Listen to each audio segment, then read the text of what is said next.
प्यारे बच्चों, आपका फिर स्वागत है री क्लासेस फिरोजाबाद में। कल हम लोग चैप्टर पढ़ रहे थे एटॉमिक स्ट्रक्चर। उसमें अपन ने कल नील्स बोर का मॉडल पढ़ा था। आज हम पढ़ेंगे नील्स बोर मॉडल की एप्लीकेशन। तो आज का टॉपिक है बोर्स मॉडल की application.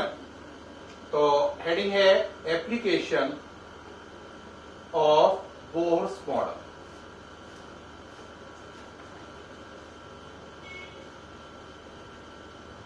Application of Bohr model, applications कर दो, है ना, एक से ज्यादा एप्लीकेशंस ऑफ बोर मॉडल। पहला है एनर्जी कैलकुलेट करने में, इन calculating energy of revolving electron, in calculating energy of revolving electron, revolving electron. अगर कोई इलेक्ट्रॉन रिवॉल्व कर रहा है, किसके चारों ओर घूम रहा है? न्यूक्लियस के चारों, तो उसकी एनर्जी निकालने के लिए उन्होंने फॉर्मूला दिया E equal to -13.6 Z square over N square. Unit है इलेक्ट्रॉन वोल्ट। द्वारा पढ़े, -13.6 Z square over N square, unit electron volt.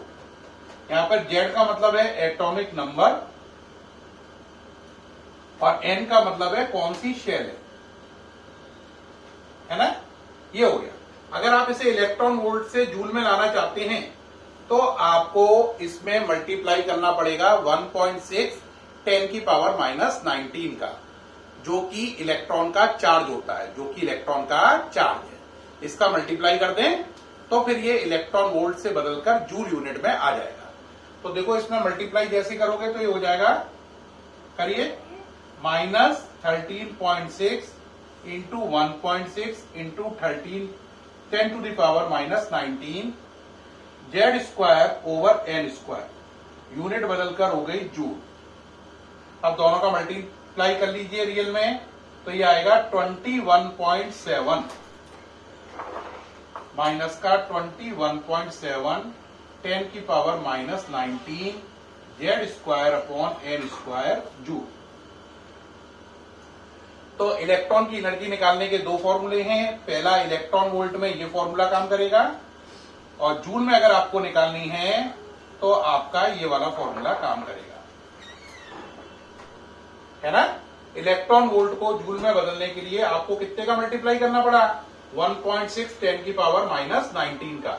1.6 10 to the power -19 क्या है? इलेक्ट्रॉन का चार्ज। इलेक्ट्रॉन के चार्ज का मल्टीप्लाई करते ही इलेक्ट्रॉन वोल्ट जूल में कन्वर्ट हो जाते हैं।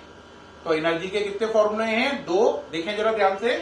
पहला ये पढ़ो जरा, -13.6 Z square over N square, unit electron volt. दूसरा -21.7 या 7 8 होता है वैसे, तो 7 8 कर लो, into 10 to the power -19 Z square over N square joule.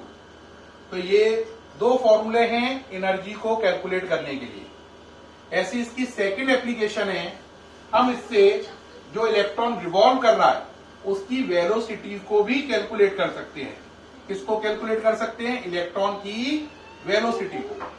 अगर वेलोसिटी को आपको कैलकुलेट करना है रिवॉल्विंग इलेक्ट्रॉन की, तो हम पे फॉर्मूला होता है V इक्वल टू 2.18 10 की power 6 Z by N. Unit आती है मीटर पर सेकेंड। यहां पर फिर दोबारा ध्यान दें, जेड क्या है? Atomic number. एन क्या है? शेल, जिसमें इलेक्ट्रॉन रिवॉल्व कर रहा है। एन वो शेल है जिसमें इलेक्ट्रॉन घूम रहा है। तो अभी तक हमने इसकी दो एप्लीकेशन पढ़ी, एक एनर्जी निकालने वाली और एक वेलोसिटी निकालने वाली। एनर्जी वाले में कितने फॉर्मूले थे? दो। एक में आंसर इलेक्ट्रॉन वोल्ट में आया था, एक में जूल में, और ये वेलोसिटी निकालने का फॉर्मूला हुआ। अब इसकी थर्ड एप्लीकेशन है रेडियस निकालने में, यानी इलेक्ट्रॉन जिस शेल में घूम रहा है उसकी रेडियस निकालने में, यानी कि वो इलेक्ट्रॉन न्यूक्लियस से कितना दूर है ये पता करने में। तो थर्ड है रेडियस कैलकुलेशन। रेडियस निकालने का formula R equal to 0.529 10 to the power -9 n square by Z. ठीक, बात समझ में आई या नहीं आई? पहला फॉर्मूला क्या है? 0.529 है ना, 10 टू दी पावर -9 की जगह -10 कर लीजिए, -10 n स्क्वायर बाई जेड। ये आंसर किसमें आएगा? मीटर में। यहां पे दोबारा से करेक्शन है, बताया था मैंने, -9 की जगह -10 है, तो 0.529 10 की power -10 n square by Z metre में। यहां पर n शेल है और z क्या है? Atomic number. अब आपको मालूम है, अगर हम 10 की पावर -10 को हटा दें तो आंसर एंगस्ट्रम में कन्वर्ट हो जाएगा। किसमें? एंगस्ट्रम यूनिट में। तो इसका दूसरा फॉर्मूला बन गया R = 0.529। इसे छोड़ दिया तो इसे जैसे ही आप छोड़ोगे तो क्या रह जाएगा? n square by Z. Answer converted into angstrom. 0.529 n square by Z, answer converted into angstrom. तो हमने देखा 3 फॉर्मूले अभी तक देख चुके हैं। सबको एक साथ देखो जरा, क्या क्या थे बोलो। पहला एनर्जी का क्या था? -13.6 Z square over N square electron volt में। दूसरा एनर्जी का था -21.78 10 to the power -19 Z square over N square, answer joule में। तीसरा था V = 2.18 10 की power 6 Z by N, answer metre पर सेकंड में।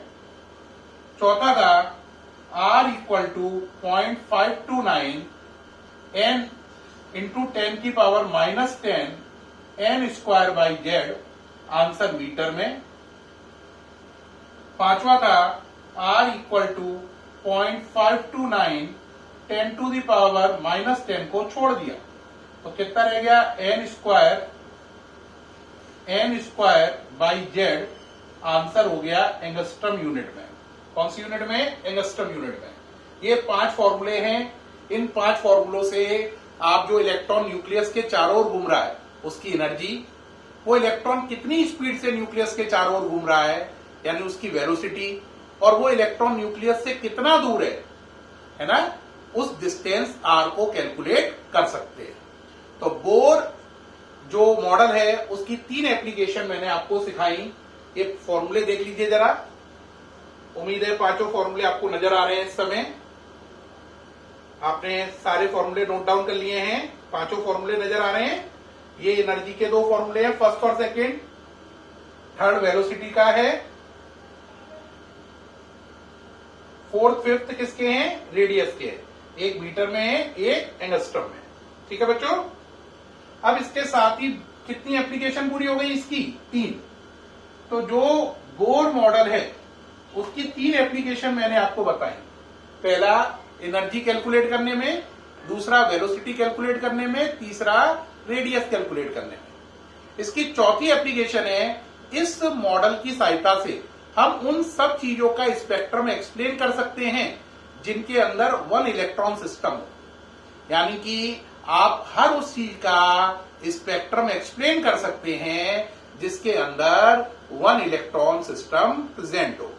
ये बात कैसे करेंगे ये अभी आगे टॉपिक आएगा। कुछ बच्चे बड़ी जल्दी क्वेश्चन कर देते हैं कि सर ये कैसे होगा। बेटा ये टॉपिक अभी आगे आएंगे, इसलिए पैनिक ना हो, इसका आंसर डिटेल आगे आएगा। तो कितनी पॉइंट हो गए बोलो? बोलो 4। पहला एनर्जी कैलकुलेट करने में, दूसरा वेलोसिटी कैलकुलेट करने में, तीसरा रेडियस कैलकुलेट करने में, चौथा सिंगल इलेक्ट्रॉन सिस्टम का स्पेक्ट्रम एक्सप्लेन करने में। सिंगल इलेक्ट्रॉन सिस्टम का स्पेक्ट्रम क्या करना? एक्सप्लेन करना। सिंगल इलेक्ट्रॉन सिस्टम समझते हो? जैसे हाइड्रोजन है, इसमें एक ही इलेक्ट्रॉन है। हीलियम में 2 है, तो हीलियम को अगर आपको चाहिए तो इस पर प्लस लगा लो, तो हाइड्रोजन पे 1 है, हीलियम पे प्लस लगाने के बाद इस पे भी कितना हुआ? 1। तो ये हाइड्रोजन का भी कर देगा, He+ का भी कर देगा। मान लो अगर आप चाहते हो Li का कराना, Li पे कितने होते हैं? 3। लेकिन आपको क्या बनाना है? सिंगल इलेक्ट्रॉन सिस्टम, तो उस पर +2 लगा दो। अब देखो इस पर भी कितने हो गए? 1। अगर ऐसे कोई चाहे कि सर ये ना ऐसा करे, कार्बन का दिखाए, तो कार्बन का नंबर कितना होता है? 6। तो आपको कार्बन पर एक इलेक्ट्रॉन करना है, तो ऊपर कितना लगा दो, +5 लगाओगे तो इस पे भी कितना इलेक्ट्रॉन रह जाएगा, 1। तो ये उन सब चीजों का स्पेक्ट्रम एक्सप्लेन कर सकता है जिनके अंदर केवल एक इलेक्ट्रॉन मौजूद है। तो अभी हमने पढ़ी बोहर मॉडल की एप्लीकेशन, है ना। अब बोहर मॉडल की जो एप्लीकेशन है इसको थोड़ा सा अप्लाई करके दिखा रहा हूं फर्स्ट, सेकंड, थर्ड को। ओके रही, ये एप्लीकेशन 4 हो गई। अब थोड़ा सा इन्हें अप्लाई रियल में करके दिखा रहे हैं न्यूमेरिकल से।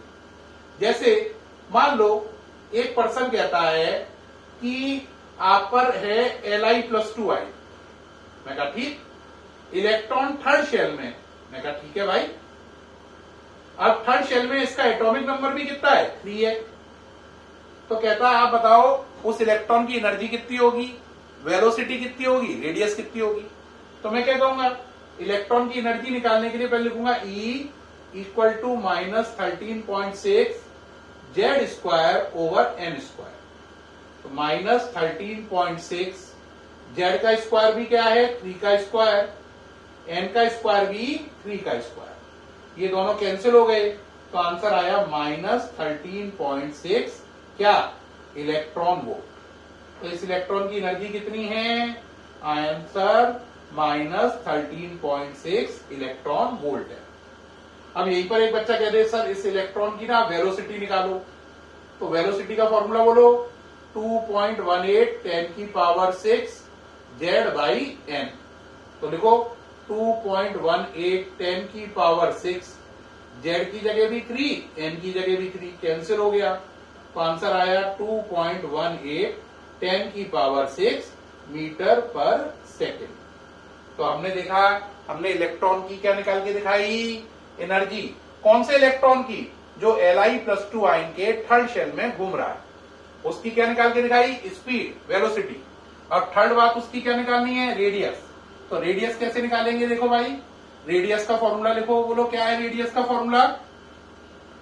रेडियस का फॉर्मूला क्या है, 0.529 n²/z, आंसर एंगस्ट्रम में।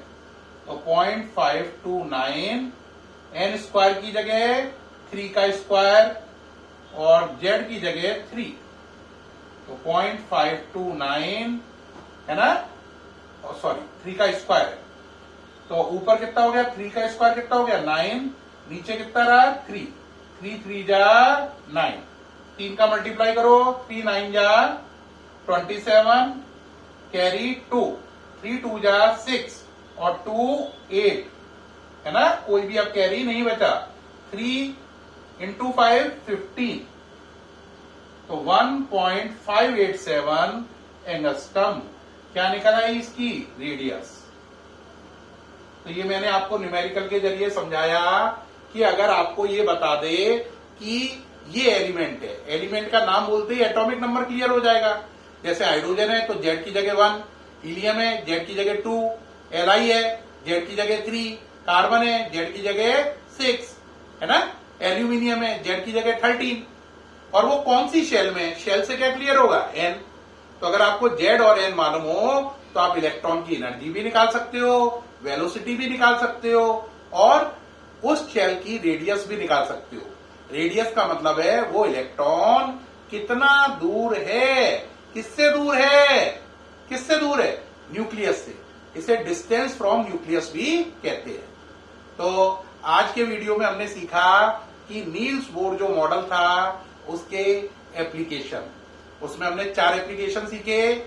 एनर्जी निकालने के फॉर्मूले, पहला, दूसरा वेलोसिटी निकालना, तीसरा रेडियस निकालना और चौथी बात बताई ये सिंगल इलेक्ट्रॉन सिस्टम का स्पेक्ट्रम भी एक्सप्लेन करता है।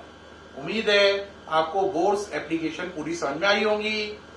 नेक्स्ट वीडियो जो आएगा उसमें हम बोर्स मॉडल की ड्रॉबैक पढ़ेंगे, फिर एक एक करके उनकी डिटेलिंग करेंगे। ठीक है प्यारे बच्चों, उम्मीद है आपको ये वीडियो बहुत अच्छा लगा होगा। Thank you very much.